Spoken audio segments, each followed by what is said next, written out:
there's a really interesting interaction between the outreach and the research. So initially, the Fab Labs in the field just were outreach from what we did on campus.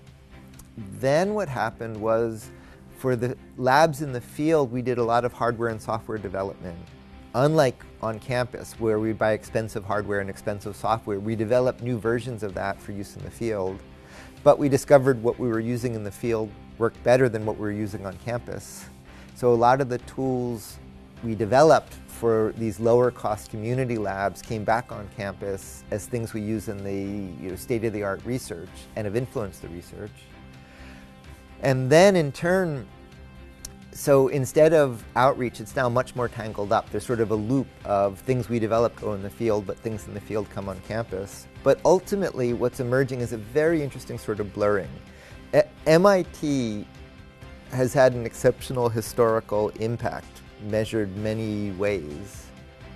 But at any one time, it's a few thousand people, within a few blocks. And in a sense, MIT is based on assumptions of scarcity. You assume books are scarce, so you have to come here to get access to them. The laboratory tools are scarce. The faculty is scarce. So each of the resources are scarce. And so only a few thousand people at a time can come here out of a few billion people on the planet. And through the work in the field we've been doing, what we're finding is exactly the profile of what you think of as MIT students we find in Arctic villages and in African shantytowns. And we just don't have the capacity here to fit them. But digital communication lets you talk to people far away. Digital computing lets you share information. And those two are familiar as part of distance learning. But digital fabrication is the last key piece for education. And I didn't understand that at first, because it means you can essentially download the campus. That I can send you a project or a design or an idea, and then you can make it, and then you can modify it and send it to me.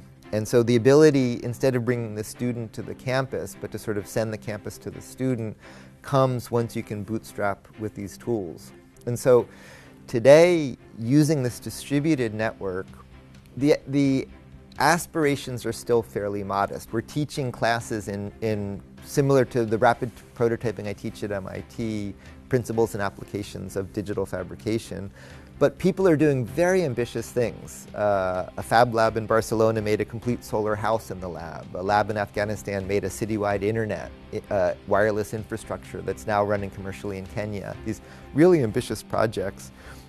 And one of the things we see coming is this distributed network moving to more advanced education and more advanced research. And so what we're kind of backing into is, how do you take the way MIT works, but make it scalable globally to wherever these bright, inventive people are, not by bringing them here, or not by having them attend electronically, but in a sense by bringing the tools to them and building them into a network. And I'd say a lot of the research I thought was hard, we're finding isn't that hard.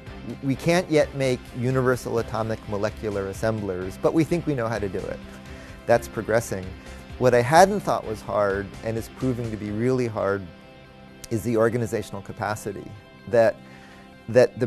These projects slice right across the boundary of aid, education, industry. Business models where you ship data to go to market.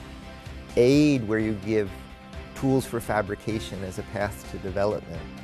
Education in networks, they just don't fit how those things are done today. And in fact, they violate the boundaries. For example, for education, accreditation is geographical. You accredit real estate.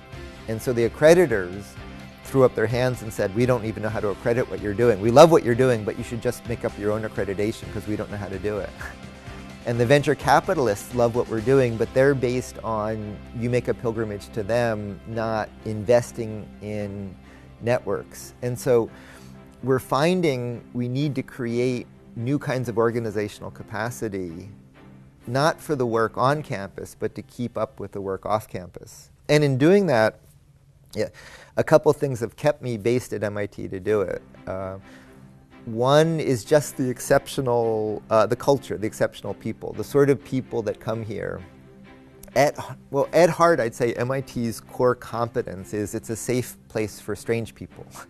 Inventive people just don't fit. They don't easily follow rules. And all over the world, I see innovation programs strangling innovation because odd people don't fit. And what MIT does really well is attract the most inventive people and then create an environment where they fit, where they can work the way they work, not cementing it into structure.